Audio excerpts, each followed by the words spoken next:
Welcome dear friends, स्वागत है आपका मेरे यूट्यूब चैनल अभिषेक ट्रिक जी के। बहुत दिनों के बाद हम पुनः वीडियो का प्रोसेस स्टार्ट कर रहे हैं। तो हमने जो राजस्थान की जनजातियों का जो वीडियो फर्स्ट पार्ट का वीडियो हमने डाला था, उसी की सेकंड पार्ट का वीडियो आज हम डालने वाले हैं। और दो जनजाति हम पहले ही पढ़ चुके हैं, मीना तथा भील जनजाति, और अब पढ़ने वाले हैं हम नेक्स्ट जो जनजातियाँ हैं।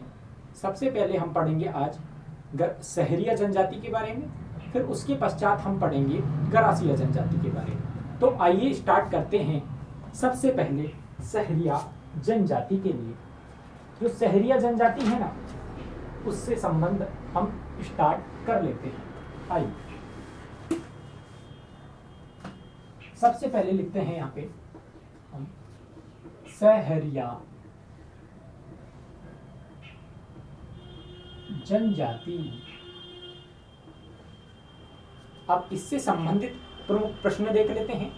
पहला प्रश्न यही आता है कि सहरिया जनजाति को जो हम भारत सरकार है ना, भारत सरकार ने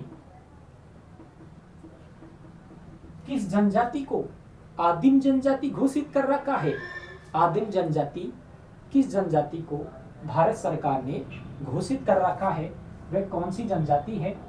सहरिया जनजाति। ठीक है ना? कौन सी जनजाति घोषित कर रखा है? आदिम जनजाति घोषित कर रखा है। ठीक है ना? और सेकंड प्रश्न इसी में हम पढ़ते हैं कि जो सहरियों का कुंभ है, सहरियों का कुंभ, सहरियों का कुंभ मेला, वो कौन कौन से मेले हैं? पहला तो मेला है सीताबाड़ी का मेला। कौन सा? सीताबाड़ी का मेला। और दूसरा है कपिलधरा का मेला। कपिलधरा मेला। ये दोनों कहाँ पे भरते हैं? ये दोनों राजस्थान के 12 डिस्ट्रिक्ट में भरते हैं। ठीक है, राजस्थान के 12 डिस्ट्रिक्ट में ये मेले भरते हैं, जिन्हें क्या कहा जाता है? सहरियों का कुंभ कहा जाता है। ठीक है ना? और नेक्स्ट प्रश्न हम देखने वाले हैं इसी जनजाति से संबंधित में। तो वह प्रश्न कौन कौन से हैं, आइए उनकी चर्चा कर लेते हैं। भारत सरकार ने आदिम जनजाति किसे घोषित कर रखा है? सहरिया जनजाति को। यह जनजाति है जो सर्वाधिक पिछड़ी जनजाति, पिछड़ी जनजाति के रूप में भी इसे जाना जाता है। सर्वाधिक पिछड़ी जनजाति के रूप में इस सहरिया जनजाति को जाना जाता है। जो कहाँ की सर्वाधिक पिछड़ी जनजाति है? राजस्थान की। राजस्थान की सर्वाधिक पिछड़ी जनजाति कौन सी है? सहरिया जनजाति। ठीक है, अब इसके और प्रश्न देख लेते हैं कि यह जो जनजाति है ना, वो पुनर्जन्म में विश्वास करती है। पुनर्जन्म में विश्वास करती है। इसके बारे में ये कथन प्रचलित है कि पुनर्जन्म में विश्वास करने वाली जो जनजाति है वह कौन सी जनजाति है? ठीक है ना? तो कौन सी जनजाति है? सहरिया जनजाति। ठीक है, अब इसी के क्रम में आगे देखते हैं कि पुनर्जन्म में विश्वास रखने वाली जनजाति कौन सी है। वो हमने देख लिया कि सहरिया जो जनजाति है पुनर्जन्म में विश्वास रखने वाली जनजाति। ठीक है ना? एक प्रश्न तो लेते हैं कि जो और प्रमुख प्रश्न है वह कौन कौन से आते हैं, उन्हीं देख लेते हैं।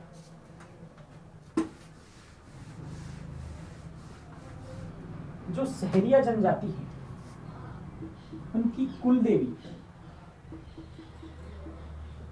सहरिया जनजाति की जो कुल देवी है वह कौन सी माता है? ध्यान रखिएगा, कोडिया माता। कौन सी माता? कोडिया माता सहरिया जनजाति की क्या है? कुल देवी है। ठीक है ना? और देखिए, इस जनजाति के जो प्रमुख देवता हैं, प्रमुख देवता हैं वह तेजाजी हैं।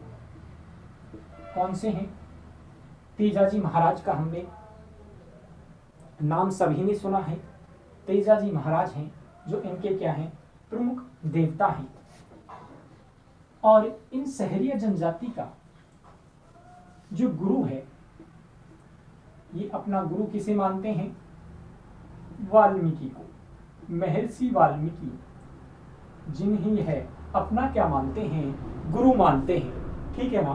तो यह 3-4 प्रश्न हमने कर लिए।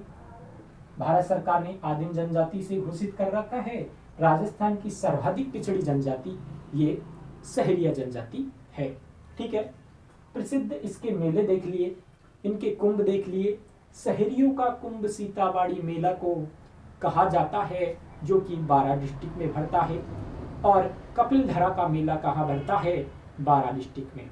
किस जनजाति से संबंधित ये मेले हैं? सहरिया जनजाति से संबंधित ये मेले हैं। कुलदेवी कोडिया माता, देवता तेजाजी और गुरु हैं इनके वाल्मीकि। नेक्स्ट जो प्रश्न है हमारा, उनकी बात हम करेंगे कि सहरिया जनजाति में जो इनका मुखिया है वो कौन कहलाता है? इनकी मुखिया को कहेंगे हम कोतवाल। 2 जनजाति को हम संबंध करके पढ़ते हैं। कौन कौन सी जनजाति को? एक तो हम पढ़ेंगे कि सहरिया जनजाति है, उनका जो गांव का प्रमुख मुखिया है वो क्या कहलाता है? कोतवाल कहलाता है। एक हम पढ़ेंगे गरासिया जनजाति के अंतर्गत। कौन सी जनजाति के अंतर्गत? गरासिया। उसमें हम पढ़ेंगे गरासियों का मुखिया क्या कहलाएगा? वहां पे कहलाएगा सहरोल। क्या कहलाएगा? सहरोल। गरासियों का मुखिया क्या कहलाएगा? सहरोल कहलाएगा। और समझिए कि यहाँ पे लय अंतिम वर्ड आ रहा है। एक तो इसे समझिए कि दोनों के जो गरासिया और दोनों में इया की ध्वनि भी आ रही है, गरासिया और सहरिया में। तो यहाँ पे ध्यान दीजिए, जो सहरिया है, जो इसमें सहरिया, तो इसमें सहरिया है ना, तो इसमें सहरोल से संबंधित नाम तो इसमें आएगा नहीं। सहरिया में सहरोल मुखिया नहीं होगा, उसमें कोतवाल मुखिया होगा। कौन मुखिया होगा? कोतवाल, जो गांव का मुखिया होगा। जबकि गरासिया जनजाति के अंतर्गत कौन मुखिया होगा? उसमें सहरोल मुखिया होगा। ठीक है ना। आप समझे इस बात को। यह प्रमुख आपको याद ढंग से रखना चाहिए। यहाँ पे अधिकतम जो हमारे साथी मित्र है वो यहाँ पर कंफ्यूज रहते हैं। समझिए, अब जो इनके मुखिया की हमने बात की कि सहरियों के मुखिया कोतवाल कहलाते हैं, गरासियों के मुखिया सहरोल कहलाते हैं। और देखिए इनके प्रमुख प्रश्न और हैं।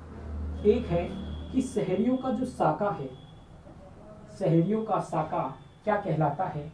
खपटा कहलाता है। क्या कहलाता है? खपटा। ठीक है, इसे ध्यान रखिएगा कि सहरियों का जो साका है उसे खपटा कहा जाता है। ठीक है ना। और देखिए प्रमुख प्रश्न इसके यहाँ पे हमने देख लिए। अब हम नेक्स्ट जनजाति का हम अध्ययन करेंगे। इससे पहले हमने और प्रश्न भी पढ़ लिए थे। अब हम देखते हैं नेक्स्ट जनजाति, जो कि कौन सी जनजाति है? जो कि हमारी गरासिया जनजाति है। उस गरासिया जनजाति को हम बड़े ही सुगम तरीके से पढ़ेंगे।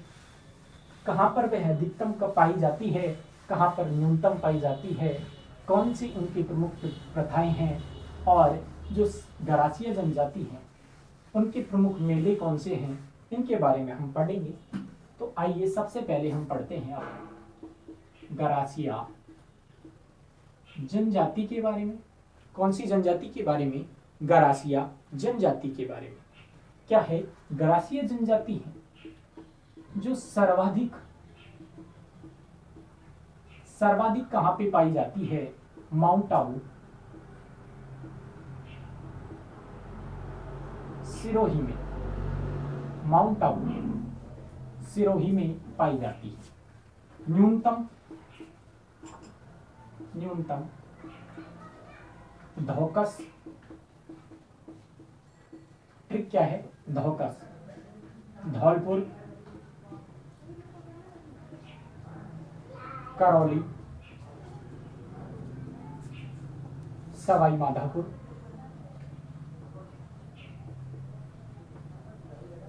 और टोक आदि स्थानों पर न्यूनतम यह गरासिया जनजाति पाई जाती है।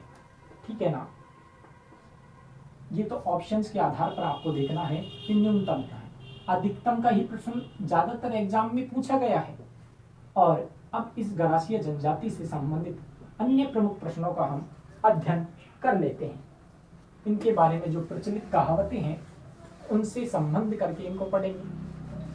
कि गरासिया जनजाति के बारे में एक कहावत कही गई है कि किसी आदमी की मृत्यु हो जाने पर, सामान्यतः जो व्यक्ति की मृत्यु हो जाने पर दूसरे तीसरे दिन अपन क्या करते हैं, अस्थियों का विसर्जन करते हैं। लेकिन गरासिया जनजाति जो ऐसी जनजाति है जिसके अंतर्गत होता क्या है, इसमें जो जनजाति के लोग हैं व्यक्ति की मृत्यु के 12वें दिन अस्थियों का क्या करते हैं, विसर्जन करते हैं। आइए इसको लिखते हैं। प्रचलित बात है कि इस जनजाति के लोग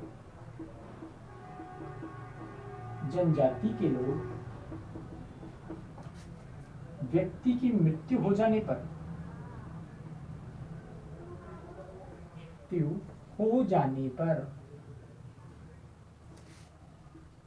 व्यक्ति की मृत्यु हो जाने पर 12वें दिन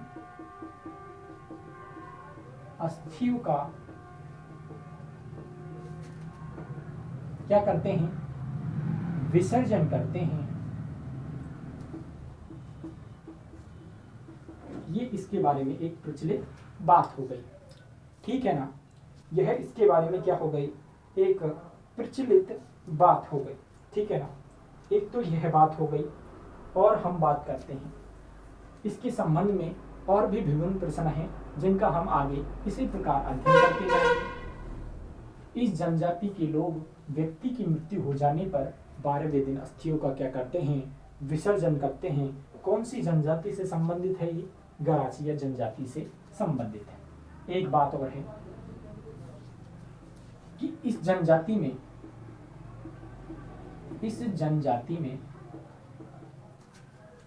विशेष व्यक्तियों की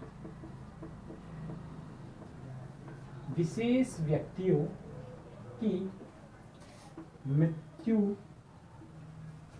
के पश्चात बनाए जाने वाले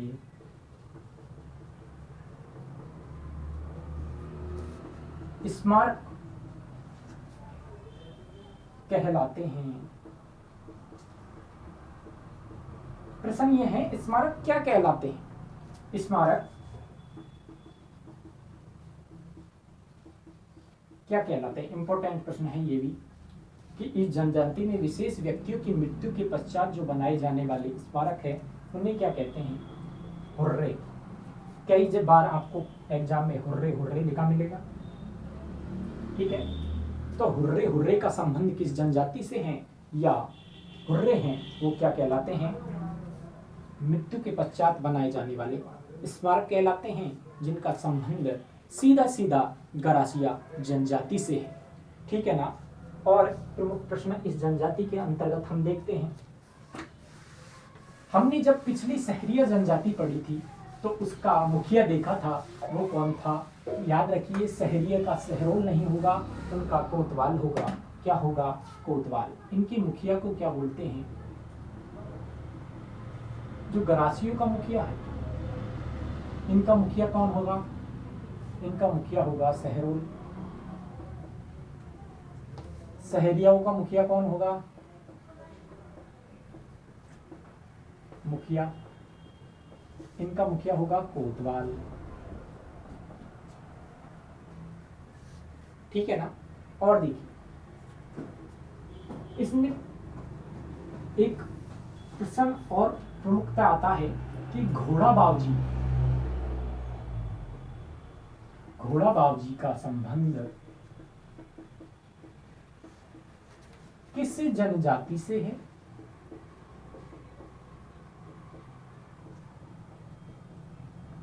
घोड़ा बावजी का संबंध किस जनजाति से है, लिख लीजिए इसका आंसर, गरासिया जनजाति से।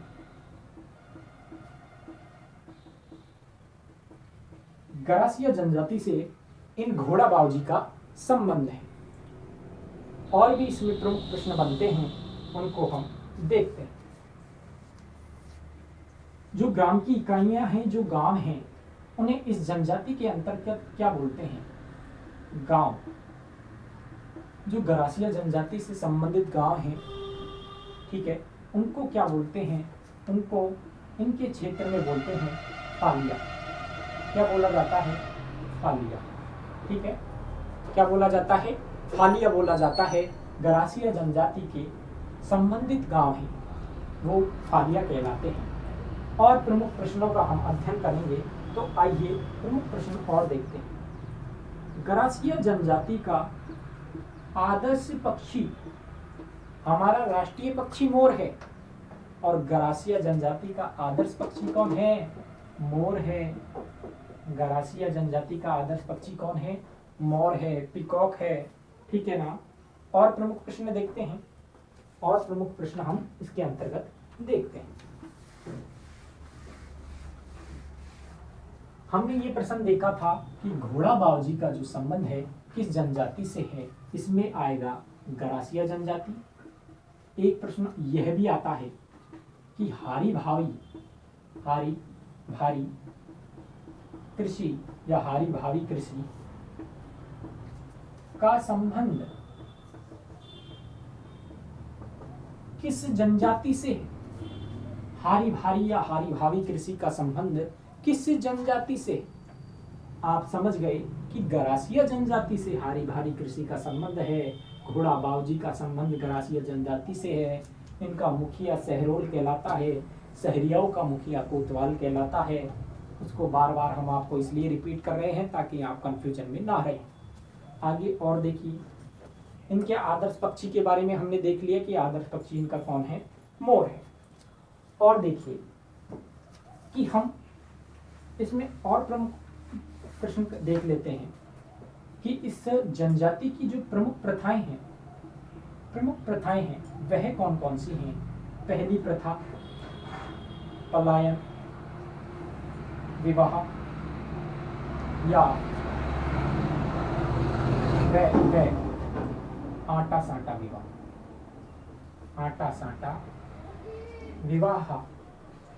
ठीक है ना। और देख लीजिए, ठीक है, तो प्रमुख प्रथाएं हो गई। एक तो पहली प्रथा हो गई पलायन विवाह या आटा साटा विवाह। और हम देख लेते हैं इसकी प्रमुख प्रथाओं को। मोर बांधिया विवाह,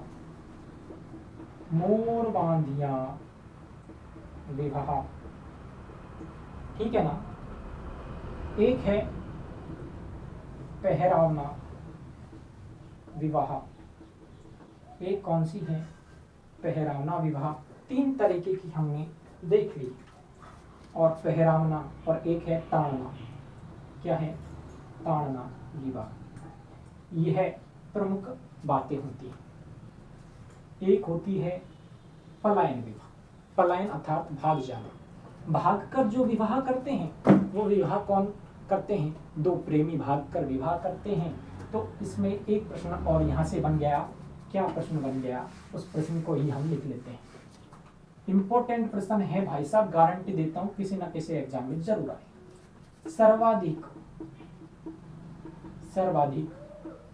प्रेम विवाह